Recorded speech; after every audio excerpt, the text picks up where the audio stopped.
Welcome friends, स्वागत है आपके अपने भरोसेमंद YouTube channel employees latest news में। केंद्र सरकार के 55 लाख से ज़्यादा केंद्रीय कर्मचारियों और 65 लाख से ज़्यादा पेंशनभोगियों के लिए आखिरकार सरकार ने कर दिया बम्पर ऐलान। अब इंतजार की घड़ियां समाप्त। एआईसीपीआई इंडेक्स के अभी अभी आए ताज़ा आंकड़ों ने डीएडीआर बढ़ोतरी का रास्ता कर दिया साफ। केंद्रीय कर्मचारियों की महंगाई भत्ते में बड़ा उछाल।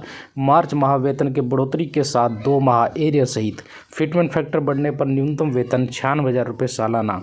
फैमिली पेंशन को लेकर जबरदस्त अपडेट। पेंशनभोगी मंच के लगातार दबाव के चलते लिया गया बड़ा फैसला।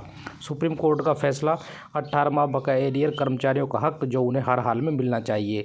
3 साल के लंबे इंतजार के बाद आखिरकार 18 माह बकाया एरियर भुगतान को लेकर हो गया बड़ा ऐलान। पेंशन धारकों की पेंशन में बड़ा बदलाव, 15% तक की हर साल बढ़ोतरी और फिटमेंट फैक्टर को लेकर लंबे समय से चली आ रही मांग पर बड़ी अपडेट। 3.67% होने पर ही वेतन पेंशन में बम्पर बढ़ोतरी। जानेंगे सभी खबरों को विस्तार से। सबसे पहले वीडियो को लाइक कर दीजिए क्योंकि एक लाइक हमारी मेहनत का फल होता है। साथ में चैनल पर फर्स्ट टाइम विजिट किया है तो चैनल को सब्सक्राइब करके बेल आइकन दबा दीजिए ताकि कर्मचारियों, पेंशनभोगियों और जवानों से संबंधित वीडियो का नोटिफिकेशन आपके पास पहुंचे सबसे पहले। तो चलिए जानते हैं खबरों को विस्तार से बिना किसी देरी के। सबसे पहले बात कर लेते हैं डीएडीआर में आई बम्पर बढ़ोतरी को लेकर बड़ी अपडेट की। केंद्र सरकार के कर्मचारियों के लिए नए साल में डबल फायदा हो सकता है। नए साल में डीए में 4 से 5% की बढ़ोतरी देखने को मिल सकती है। अगर ऐसा होता है तो कर्मचारियों को डीए फिलहाल 46% चल रहा है जो बढ़कर 50% हो जाएगा। केंद्रीय कर्मचारियों को अभी 46% की दर से डीए मिलता है। ये जुलाई से दिसंबर 2023 तक लागू किया गया। डीए में अगली बढ़ोतरी इस महीने जनवरी 2024 में होगी। इसकी घोषणा होली के आसपास होने की उम्मीद है। एआईसीपीआई इंडेक्स के 6 आंकड़ों के आधार पर कर्मचारियों, पेंशनर की डीए और डीआर दरें जनवरी और जुलाई में रिवाइज की जाती हैं। 2023 में जनवरी और जुलाई को मिलाकर कुल 8% डीए बढ़ाया गया है और अब अगला डीए साल 2024 में रिवाइज किया जाएगा जो जुलाई से दिसंबर 2023 के एआईसीपीआई इंडेक्स के डाटा पर निर्भर करेगा। अभी तक माना जा रहा है कि ये बढ़कर इस बार 50% हो जाएगा। डीए के 50% होने पर सरकार एचआरए भी बढ़ाएगी। आगे फिटमेंट फैक्टर बढ़ोतरी को लेकर आई बड़ी खबर की बात करते हैं। 1 फरवरी 2024 को केंद्र की मोदी सरकार का अंतरिम बजट पेश होना है। लोकसभा चुनाव से पहले वित्त मंत्री निर्मला सीतारमण अंतरिम बजट पेश करेंगी। चूंकि ये मोदी सरकार के दूसरे कार्यकाल का आखिरी बजट है, ऐसे में माना जा रहा है कि इस बार कई हर वर्ग को साधने के लिए लोक लुभावन घोषणा की जा सकती है। इसमें फिटमेंट फैक्टर को बढ़ाने और 8 वेतन आयोग लागू करने पर भी विचार किया जा सकता है।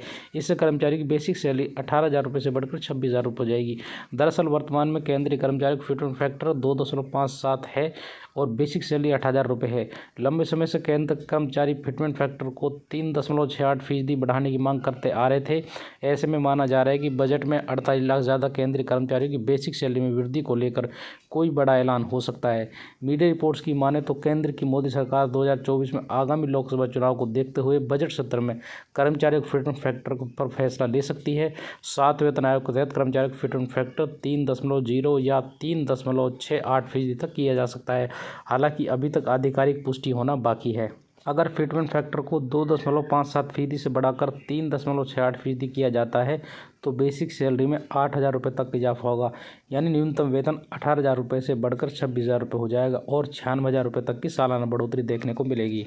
आगे बात करते हैं 18 मई भुगतान को लेकर आई बड़ी खबर की। देश भर के करोड़ों केंद्रीय कर्मचारी पेंशनर की फिर बल्ले बल्ले होने जा रही है। सरकार की तरफ से अब जल्द ही कर्मचारियों के लिए डी एरियर का अटका पड़ा पैसा ट्रांसफर होने जा रहा है, जिसकी चर्चा तेजी से चल रही है। माना जा रहा है कि सरकार जल्द ही 18 महीने के डी एरियर पर मुहर लगाने जा रही है, जिससे केंद्रीय कर्मचारी पेंशनभोगियों की मौज आनी तय है। इस 18 महीने की डी एरियर की मांग वैसे भी कर्मचारी वर्ग लंबे समय से कर रहे हैं, जिस पर मुहर लगनी तय मानी जा रही है। सरकार ने साल 2020 से जून 2021 तक का डी एरियर नहीं भेजा था, जिसकी मोटी रकम खाते में जल्द आने वाली है। उस श्रेणी के कर्मचारी खाते में 2,18,000 रुपये तक मिलेंगे, जो राशि महंगाई में किसी बूस्टर डोज की तरह काम करेगी। सरकार ने आधिकारिक तौर पर तो कुछ नहीं कहा है, लेकिन मीडिया की खबरों में जल्दी दावा किया जा रहा है। चर्चा के अनुसार लोकसभा चुनाव से पहले सरकार कर्मचारियों को लुभाने के लिए ये रकम जारी कर सकती है।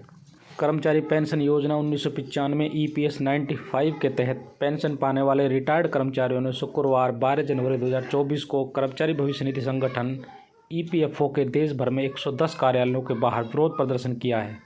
इन पेंशनभोगी ने ईपीएफओ से महंगाई भत्ते के साथ कम से कम 7,500 रुपये की मासिक पेंशन देने की मांग को लेकर प्रदर्शन किया है। मौजूदा समय में ईपीएस 95 योजना के तहत न्यूनतम मासिक वेतन 1,000 रुपये है। ईपीएफओ 1 सितंबर 2014 से पात्र पेंशनभोगियों को इसका भुगतान कर रहा है।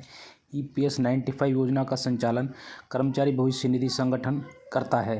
देश भर में करीब 78 लाख पेंशनभोगी EPS 95 योजना के दायरे में आते हैं। न्यूनतम मासिक बढ़ाने के मांग को लेकर EPS 95 राष्ट्रीय आंदोलन समिति के तत्वावधान में पेंशनभोगियों ने देश भर में 110 EPFO कार्यालयों पर विरोध प्रदर्शन किया है। उन्होंने न्यूनतम पेंशन बढ़ाने के बारे में श्रम मंत्रालय और EPFO की उदासीनता के विरोध में केंद्रीय श्रम मंत्री को ज्ञापन सौंपा है। आंदोलन समिति के एक बयान के मुताबिक दिल्ली के भीकाजी कामा प्लेस स्थित EPFO कार्यालय पर आंदोलन समिति के राष्ट्रीय अध्यक्ष कमांडर अशोक राउत और राष्ट्रीय महासचिव वीरेंद्र सिंह राजावत के नेतृत्व में प्रदर्शन किया गया। अशोक राउत ने कहा कि पिछले 6 वर्षों से पेंशनभोगी न्यूनतम पेंशन को बढ़ाकर 75 रुपये प्रति माह करने और महंगाई भत्ता देने, पेंशनभोगी और उसके पति या पत्नी के लिए मुफ्त चिकित्सा सुविधाओं की मांग को लेकर विरोध प्रदर्शन कर रहे हैं। बयान में आरोप लगाया गया कि श्रम मंत्री इस संबंध में बार बार आश्वासन दे रहे हैं और प्रधानमंत्री भी 2 बार आश्वासन दे चुके हैं, लेकिन अभी तक कोई घोषणा नहीं की गई है। श्रम मंत्री के बार बार आश्वासन देने के बाद भी EPFO इसे लेकर संजीदा नहीं है। बयान के मुताबिक हाल ही में श्रम मंत्री का आश्वासन मिलने पर जंतर मंतर पर अनशन रोक दिया गया था, लेकिन अब पेंशनभोगी के सब्र का बांध टूट रहा है। बयान में कहा गया है कि PM मोदी अपनी गारंटी पूरी करें और मानवता के आधार पर पुराने पेंशनभोगियों की मांगों को तुरंत लागू करें, और ऐसा न होने पर 30 जनवरी से फिर से क्रमिक उपवास शुरू किया जाएगा, जो मांगें पूरी होने तक जारी रहेगा। अगली खबर की बात करें तो फैमिली पेंशन से संबंधित बड़ी खबर आ चुकी है। केंद्र की मोदी सरकार ने महिला केंद्रीय कर्मचारियों को बड़ी राहत दी है। महिला सरकारी कर्मचारी अब अपने बच्चों को फैमिली पेंशन के लिए नॉमिनेट कर सकती है। पुराने नियम के तहत कोई भी महिला सरकारी कर्मचारी पति को ही नॉमिनेट कर सकती थी। सरकारी कर्मचारी के निधन के बाद सबसे पहले फैमिली पेंशन स्पाउस को ही मिला करता था, उसके बाद बच्चों को फैमिली पेंशन मिलने की बारी आती थी। कार्मिक लोक शिकायत एवं पेंशन मंत्रालय ने बताया कि CCS पेंशन रूल्स 2021 के नियम 50 के सब रूल 8 और 9 के मौजूदा प्रावधानों के मुताबिक यदि किसी मृत सरकारी कर्मचारी या पेंशनभोगी के पति या पत्नी परिवार में है तो पहले पति या पत्नी को पारिवारिक पेंशन दी जाती है। मृतक सरकारी कर्मचारी या पेंशनभोगी के पति या पत्नी पारिवारिक पेंशन के लिए अपात्र होते हैं या उनकी मृत्यु हो जाती है, उसके बाद ही बच्चे एवं परिवार के अन्य सदस्य पारिवारिक पेंशन के लिए हकदार होते हैं।